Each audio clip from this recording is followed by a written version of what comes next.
All right, Buzz babies, and welcome back to another episode of Blake's Buzz. I got a doozy for you today, folks. I can't tell you how excited I am. I've been podcasting for just under 3 years, but I've been reading comics for a long time, and I've read a lot of comics by both of these extremely talented gentlemen. Ladies and gentlemen, I have Geoff Johns, Bryan Hitch in the house. We're going to talk about Ghost Machine. If you don't know what Ghost Machine is and you don't know what good comics are, folks, where you been? The news is out there. Everybody's excited. Geoff, Bryan, how are you two doing today? Oh, after that intro, Blake, I'm doing great. Man, that's good energy. Holy I was just going right down at the end of my day, and suddenly I feel like it's first thing in the morning again. Let's go. That's what we do. I love it. I love the enthusiasm. We're doing great. We're really excited. Redcoat #1's actually going to the printer, I think Thursday or Friday. Nice. Friday. Yeah. Nice. Yeah. So it's interesting to me. So when I started my podcast career, I was I covered a lot of Kickstarter comics, right? Because I really liked the indie scene and helping those people get voices, and be heard. And, it was cool. But it's, all these indie guys, they come out and everybody wants to go to work for a publisher, right? Like, that's the dream. It's like self-publishing is cool, but like, we want to get on a publisher. And then it's like, oh, we got to work for the big two, and that's like this track, right? That a lot of people want to follow. And seeing you guys. Oh, what? Yep, hit a button on the mixer. Whatever that was. But seeing you guys and your career. Well, hold on, we got. What is going on? Oh my goodness! This goes to the machine, by the way. Yeah, this is literally what happens, right? It's the shortest interview I've ever had. Is. Yeah, it's the camera turned off. Like, what is happening? Hold on. I think the best is that there was a record scratch. Yeah. This happened. Well, that's the cool part. Yeah, I got like sound effects. Like, we can do cool stuff. To me, that was great. It's like the record scratch, then your voice got low, and the camera just blew up, and now there's a cricket. Oh goodness. Okay. All right. Well, I'm just gonna leave it in. Like, that's technical difficulties, right? That was awesome. Jeff and Bryan were like, that intro. This guy knows what he's doing, and then it was just boom, crash and burn. That was so great. Wow. Okay. I like how, like, right after I was like, I've been doing this for 3 years and I'm a professional. Yeah, great. I love all right, but so you guys and your career, you got to the big two and now you're like, and then Geoff, like, you went into like the Hollywood circuit and some kind of, like a different realms of DC for a while, but now you guys are back into the indie scene and bringing your own imprint and some massive talent and like weighty names with you. So what is it? Does it feel good? Because, like, I mean, this, like, your own IP, you're back in indie comics, you're back at Ghost Machines at home at Image, right? Are you like, does it feel right? Like, are you guys the pressure? Is it more pressure, less pressure? Like, what? It's I mean, we talk about it all the time. For me, it's the greatest experience of my entire life. Like, I absolutely love it. There's nothing I would rather be doing professionally or personally than working alongside Bryan and the whole team. It's the most fun I've ever had. I love what we're doing. We have the freedom to do what we want, but it's weird. Like, it's not just about freedom of like, oh, we can tell a story about a immortal British redcoat soldier, because honestly, we could probably do that at the big two, like, but it's more about just the camaraderie and the excitement and the control. And I think people think creative control is like a bad thing, or like it can sound a little egotistical, or like we're auteurs or something. And it's not what that is. To me, creative control is that we get to work on things we really want to work on with people we really like, and collaborate with the people we respect and value, and do it together. Like, creative control is just creating a great creative environment for us to all. Just really a collaboration between all of us, particularly Redcoat with Bryan and myself. There's a lot of, I think there's a big blurry line between, me as a writer and Bryan as an artist, because Bryan's writing is involved in the story and the characters as much as I am. But it's awesome. It's for me, Blake, it is. And I loved DC. I love working at DC. I'm working on all the other things I've done. I've been really grateful and appreciative over everything I've done up to date. And I'm really happy I did it, but this is just a different level for me personally. Nice. What about you, Bryan? Like, what's it feel like being back in the indie scene for you? It's an interesting phrase, that the independent scene, because there's an association with it, especially in mainstream media, that it's not mainstream, and actually our content is very much mainstream. You know, this just feels like it's the right thing at the right time, and especially with the right people. I mean, it's it's interesting when I've been doing quite a few years at Marvel again, and they were really great, and they offered me pretty much an open ticket, anything I wanted. And actually, it was difficult to think of something I wanted. And the problem is, I've done so much at Marvel and DC. Yes, I could find another story I might want to do, but when this came up, it connected in a way probably that I hadn't felt since I did the Ultimates with Mark. Ooh. Actually, it's just that we were talking earlier, Geoff and I, about there's something that's more than the sum of its parts with this project, that it feels like it's becoming something, and you get this. It's hard to quantify what it is. What makes it special is an odd word. It's not even an accurate word, but what makes it, you know, what makes it resonate with you in such a way that you're passionate about doing it, not just interested in doing it, but genuinely passionate about doing it, and that you feel that you'll never run out of ideas, stories, or passion for what you're doing. And some of it is the character, some of it is the creative potential, and we talk about this stuff a lot. That I think we got together and came to what became Ghost Machine because of the creative opportunities and the business opportunities that represented. But what we're really staying for is because we all found each other, and that's what makes this whole thing. Redcoat is one part of that, but this whole endeavor is something that Marvel and DC just don't have for us. Wow. Yeah, That's cool.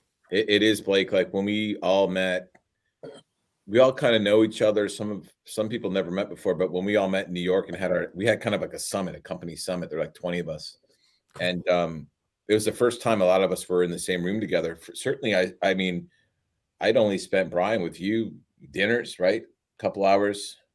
And the DC summit where we first met, about 8 years ago. Yeah, but we didn't have like concentrated days on end where we just like, and it was awesome. And I think the bonds that were forged that first week in October and Comic-Con are just, they've gotten stronger and stronger and stronger. And when we went to Orlando, it was so fun to kind of reunite. And I'm looking forward to New York Comic-Con because we're going to have a summit again. Yeah, the con's going to be fine, but to have come all together again, I can't wait. And it's really, Zoom has helped too, that we can actually, you know, Zoom existed before the pandemic, but no one really used it, I guess.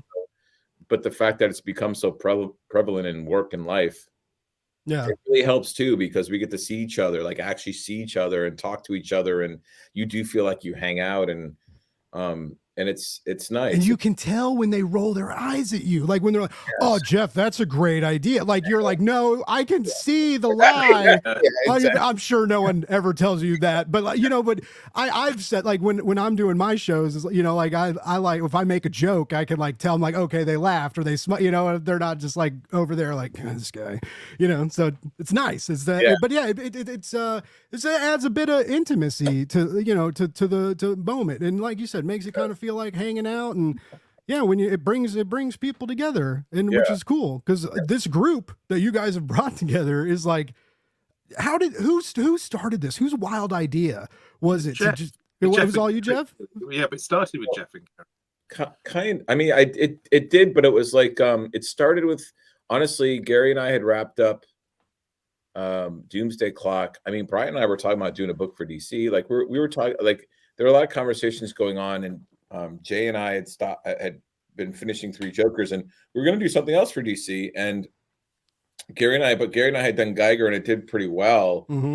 And we really liked working for Image. Like Eric Stevenson had asked me to do some stuff for him for a while, and we really enjoyed it. So we're going to do it again. And then Bryan and I were talking about Redcoat, but doing it kind of between stuff, you know. And then Jay and I were talking about Rook, and then we all started talking. I don't even know when it started that, hey, we should all form, how do you form a new company, a new business where we all just, we have a little more control and or all the control and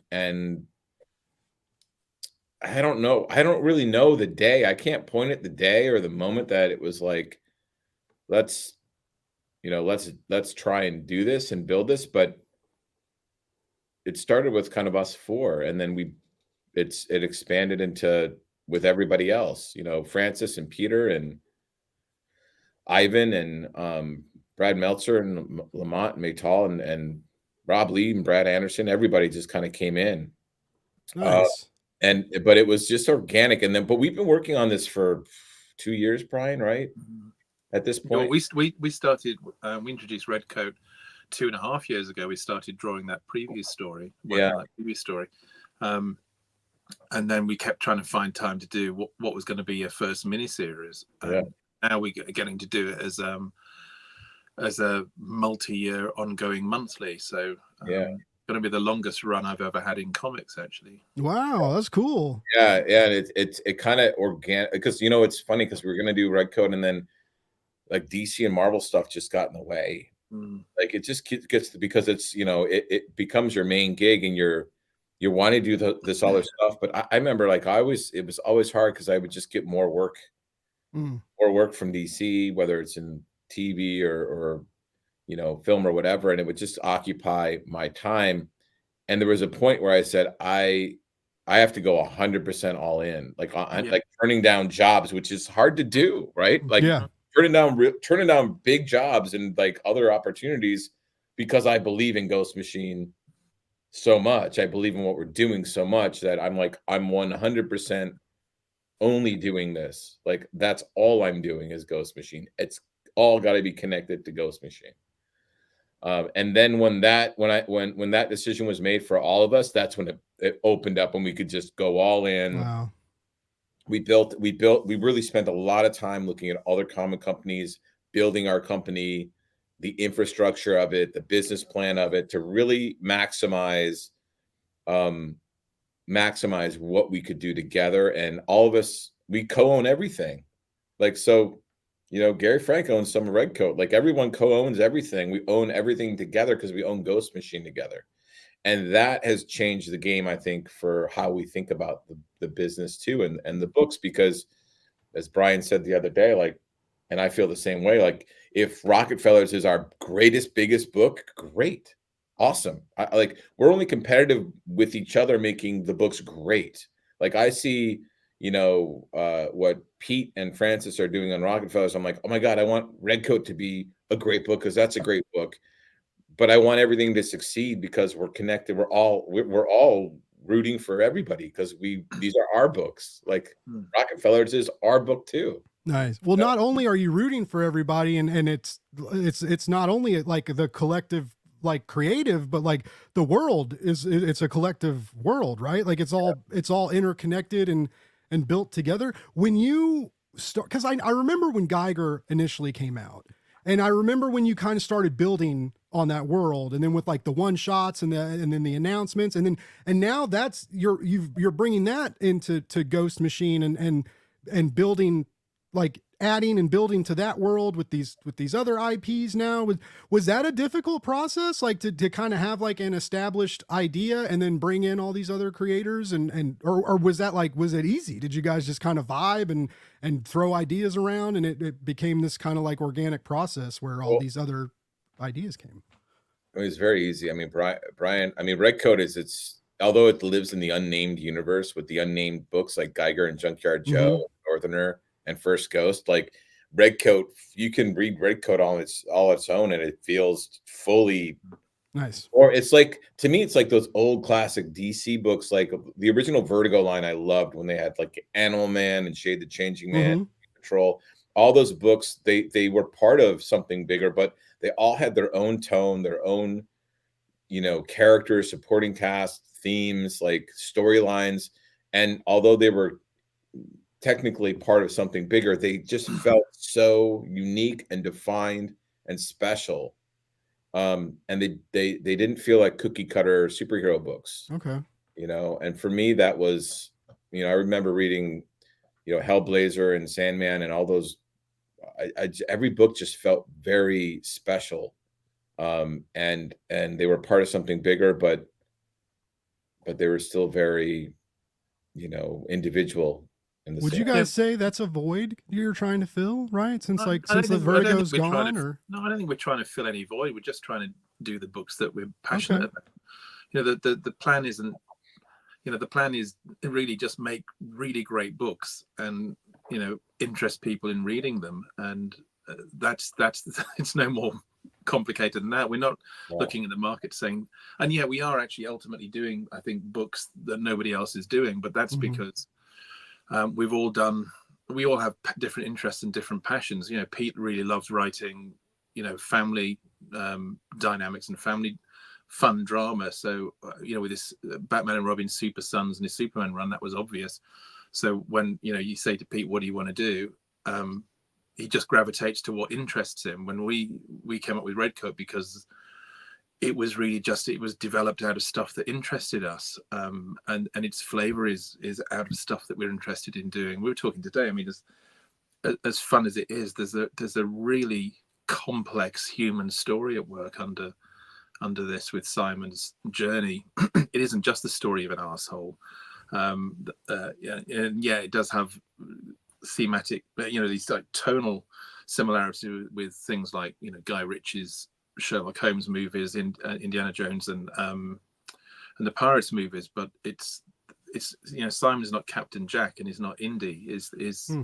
You know, he's very much his own character, and his journey is built on our journeys too, what we've been through as people, and what matters to us, and how we got to that story. And, you know, we talked about this in New York. You know, we walk into the convention one of the mornings, and we discussing about what works dramatically in some stories opposed to others. And you always come back to family stories, because ultimately, or people stories, because and they're affected by your family and your interactions. Because when you're children, the first emotional dramas you ever go through are the ones you have with your family, with jealousy, anger, hate, love, loss.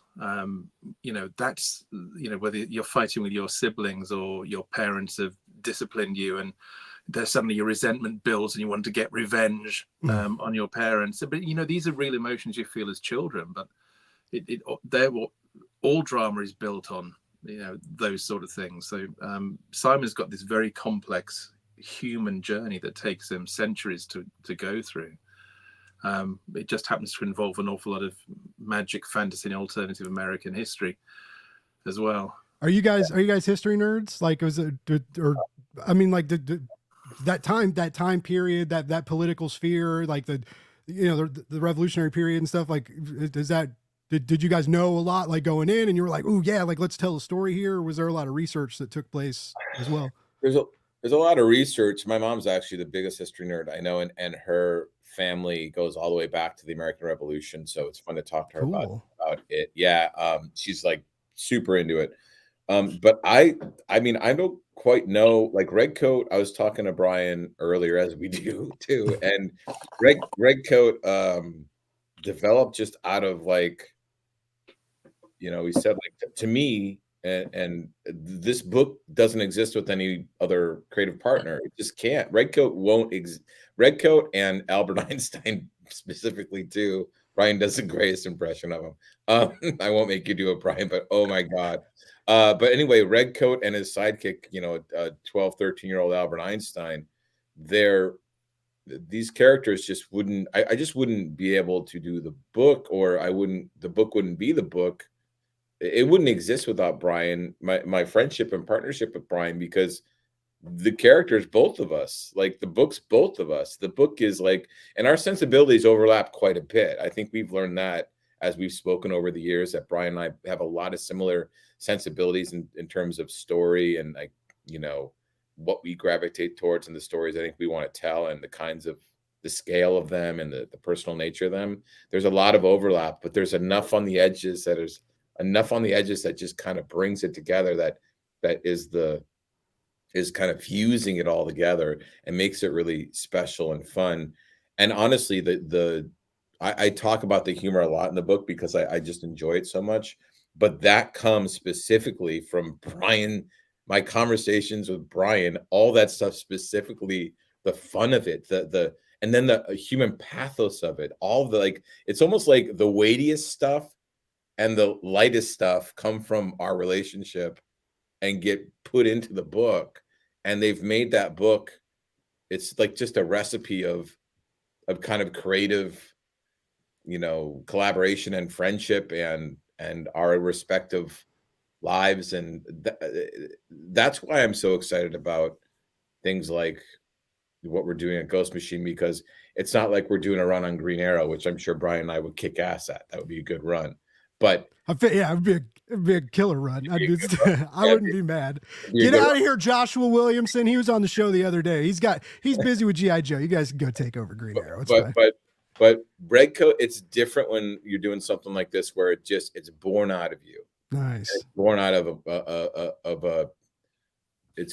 a recipe of real life. Like that to me is just it's just special for me. Nice. And I think actually Simon, just as a character, a personality, and the stories and adventures they go on could just be just as resonant and iconic as characters like Indy and Captain Jack, as portrayed by Johnny Depp. I mean, again, if it was anybody but Johnny Depp, that first movie would not have worked. Yeah. I know he was doing an impression of his name's gone out of my head now. From Mick Jagger's, the other one that isn't Mick Jagger. Oh yeah. Keith. I love that scene when he docks his boat. That first. Yeah, he walks onto the jetty. Yeah, that was the greatest entry in movie history, I think. Yeah, that was one of our touchstones. That moment, not Captain Jack as a character, but that. Yeah, okay. Yeah, but I think in me, comics first for us, but we can see the media potential for characters like Simon and Rook and Geiger and all the others too. I mean, our company is a media company; it's not just a comic book company. So we're always, aware of the larger landscape as well. Yeah, speaking of larger landscape, I wasn't. Okay, Kat says Keith Richards was. Keith Richards, that was it. Thanks, Kat. Kat coming in clutch in the green room.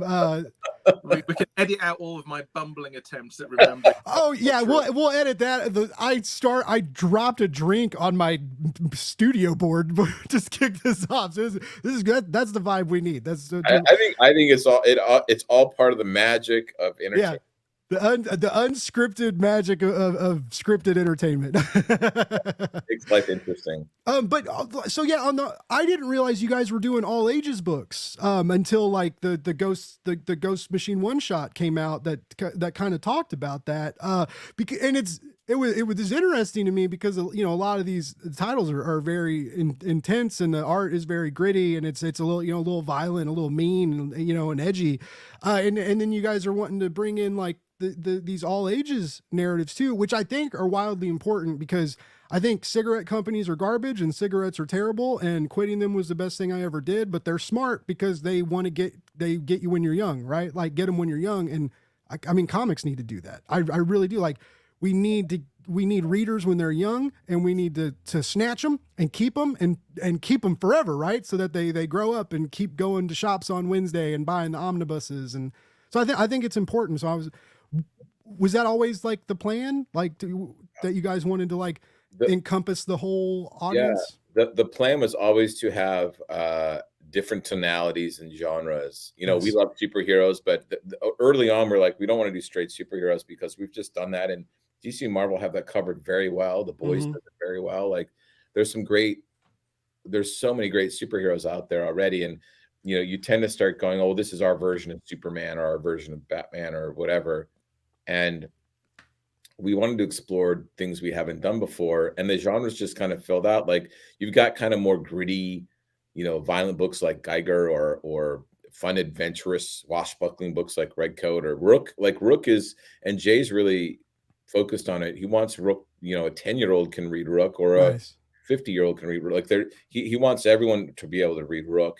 on the family stuff, like Rockefellers and Hornsby and Halo, like Bryan said, it came out of Pete's sensibilities. He wanted to do those stories. I was like, great, let's let you do that in the Family Odysseys universe. Like, let's let you build out that tonal world with these 2 books. And then we have Hyde Street, which is the horror stuff, which is very different. Is that all ages too, Hyde Street, or is it?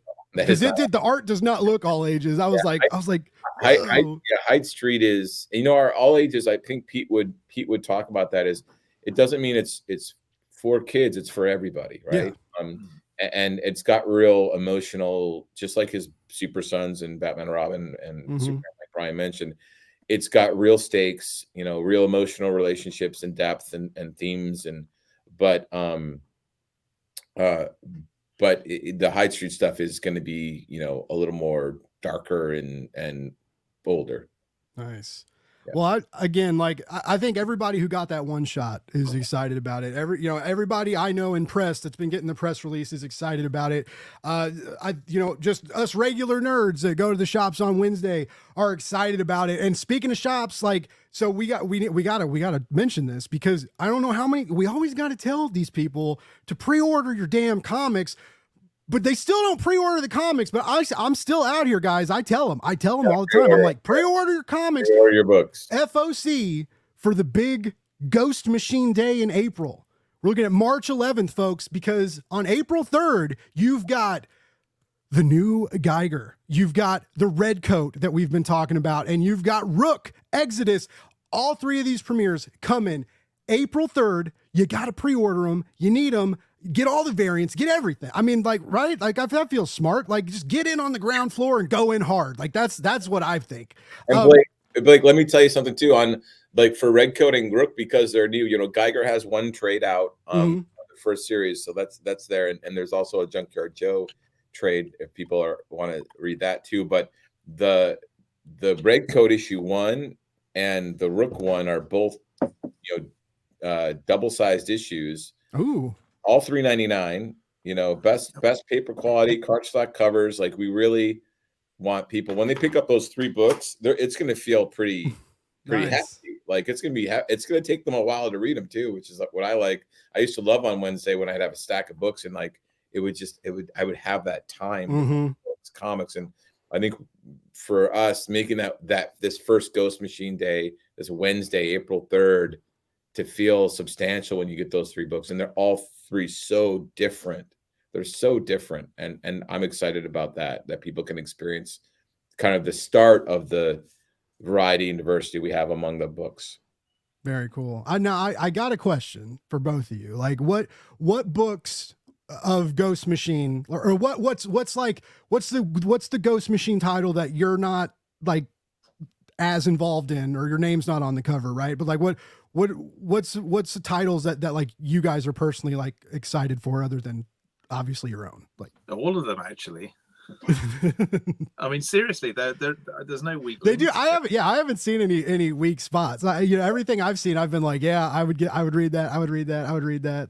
And we know some of the stuff we haven't even announced yet or talked about. And, and our plans go well beyond what we've already discussed. So there is a long-term, we have a 5-10 year plan for this. Yes. So that's what I want to hear. Awesome. There is nothing that any of us have discussed and talked about and that isn't just exciting. What's really, we're talking about what brings some of this stuff up.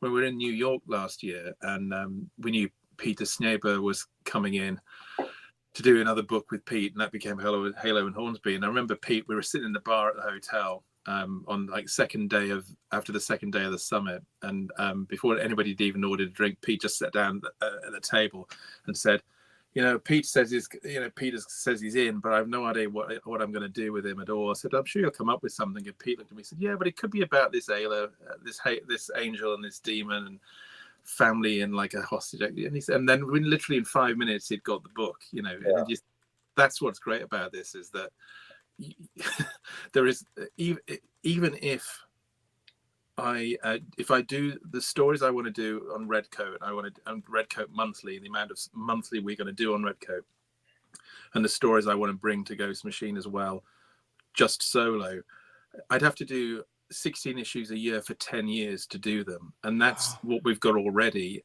and that's just us. Yeah. So, you know, and there are going to be other people coming into the company as well, and they're going to bring in their stuff, and develop new ideas along with us. It's just there's no limit to what we can come up with, and we know that every one of them is going to be great because everybody working on this stuff is going to be great, and that's what's exciting about this stuff. So yeah. I could never pick one. It's because it's just. I think that's what everybody wants to hear, though, right? I can't pick one. You got to get them all. Like that's marketing, folks. Don't miss the title. Put them all on the polls. It's also they're so because they're so personal to everybody. Nice, right? And they're so personal to everybody, and they're so unique, and they're so different, and like you can't argue about the level of craft that the writers and artists bring. It's just good. Everyone's very, very very talented, and that's not debatable. That's just the combined. Yeah, those are cold hard facts. You two included in that, but we'd have to work it out. But there's combined like 2.5 centuries of experience or something. Wow, wow, that's a lot. Yeah, that's a lot of comic booking. But hey, like I said, we are all, and I'm not just me as like press and podcast hosts and as a gracious nerd that got to talk to you both for a little bit, right? But like just me as someone who loves comics, everything I've seen, everything I've read, I'm so excited about. Like Geoff, I love, like you took me on such a ride with Green Lantern and the Flash and like all this stuff that you've done in your career, and you took me to some really magical places. But like, dude, seeing you like cut loose, like in your own world, like very excited. Bryan, same with you, man. You know, like I've been such a big fan of your art and like that Ultimates run and how like we got to kind of see that come alive and when the MCU hit the big screen and you know like that was very cool, and that was a very cool comic. But the same, man, like seeing some kind of like rejuvenated like the excitement. I can feel your guys' excitement reading these and seeing the art and going from panel to panel. Like you can just tell the vibes are there and the vibes are real, and that you guys are on to something. And so like I'm excited, my audience is excited, and I'm stoked to help you guys, you know, help this Ghost Machine Day on April 3rd. Like, you know, I'm proud to help support you guys and the cause. Well, you're doing cool stuff. Thanks. That's really nice of you. Really kind of you. Thank you so much. No problem. Now, the polite host that I am, I've kept you guys for a while. I know you're busy. Bryan's got pages to draw. Geoff's got, I don't know. I've got wine to drink. Oh yeah, that's the important part, is the wine to drink. But where's the best place, like if we want to keep track of Ghost Machine and also keep track of like of you guys? I know social media is kind of changing. People are moving around to different places. We're mostly on Instagram at Ghost Machine Pro. And I'm just Geoff M. Johns. But if you go to Ghost Machine Pro, you'll see all of us tagged on a bunch of stuff. Like go to Ghost Machine Pro, you'll find all the creators there. We also have like all our tags are in the books too, so you'll find us. And you guys got the mailing list going, like you can sign up for the mailing list and stuff on the website. Go to ghostmachinepro.com. There's a website introduces the first launch of a wave of books, the company. There's a newsletter you can sign up for. There's merch already, like this kick-ass hat I have. I love our logo. It's a good logo. Yeah, it's a good logo. You can tell I like the yellow too. Like I like the black and yellow. I also want to get like I don't know when or how, but I do want to eventually buy some kind of yellow black vehicle that I can drive to New York and call it the Ghost Machine. Like, that's the level of commitment comics needs. Yeah, I don't know what kind of car yet, because it's got to be big enough. It's got to be big enough for a lot of us, but it can't be like a van. I mean, it could be a school bus. I don't know. But I want this. We were talking about this in New York because we have different cars, but they're both pretty much the same color, because Geoff has a Stargirl blue, which to me is Superman blue, and I picked a car, and it's because it was Superman blue. So. Yeah. But I would like a Ghost Machine. That would be the one thing I want. That's true. I think a real Ghost Machine. Yeah. Yeah, we'd have to get Jay to design it. You know. Oh my god, yeah, I'd be like a giant warthog from Halo. It'd be great. Like, a new Tumbler, like exactly. Actually, get Gary involved. You know what Gary's like about cars. He likes them low slung, so it will definitely be like the Tumbler. So. Yeah, right. Oh my god, that'd be so fun. But yeah, That's the one piece of merch I'd like to build is a car. As a car, yeah. Wait, shoot for the stars, Geoff. There, we got hats, we got shirts, but we need a car, guys. We need a car. Yeah. That's who is it? Charles Soule. When they kickstarted the last Charles and Ryan for curse words, they bought a van and painted it. And one of the tiers for Kickstarter, if you paid $10,000, they drove the van to your house, met you, hung out, and left the van there and like flew home. That was so. Oh my God, so maybe kickstart it. Do a Ghost Machine, the Ghost Machine Kickstarter. Yeah. I'd back it. I'd throw $5 at you to help buy your Ghost Machine. Wait a minute. So we're going to do a Ghost Machine Kickstarter home visit. Yeah. Home visit. Yeah. Only for like the 10th, not for everybody, just like the $10,000. Just It'll be like a $10 tier level. Yeah, you get a Zoom for $10, right? There you go. There you go. We'll figure it out. Well, guys, again, it's an honor for real to talk to you both. You're both icons of the industry. You're both just great people. You've, from what I've known about you, always been great to your fans, great to comic nerds, and great to people just who love great stories. Not gonna lie, you guys have made like my youth better. Like I can't explain that in a non-cheesy way, but it is very true. And this was just a very cool moment for me. I really appreciate you guys taking the time, and I'm so excited for the future of Ghost Machine and for what you guys are bringing to the table and this many year plan of future stuff. I mean, that's so cool, and I wish you both the absolute best. And I'm excited to see, like, it's con season, so like I'm excited to see what you guys are gonna maybe bringing about and many new announcements or whatever. And it's gonna be April's gonna be good. That's regardless. It's gonna be good. Thanks, Blake. That was really again very kind of you, and we appreciate that you've been reading our books. Oh man, I'll happy to. It's not. It's very much. It's never. What am I trying to say? It's never difficult to read a Geoff Johns title or look at Bryan Hitch pages.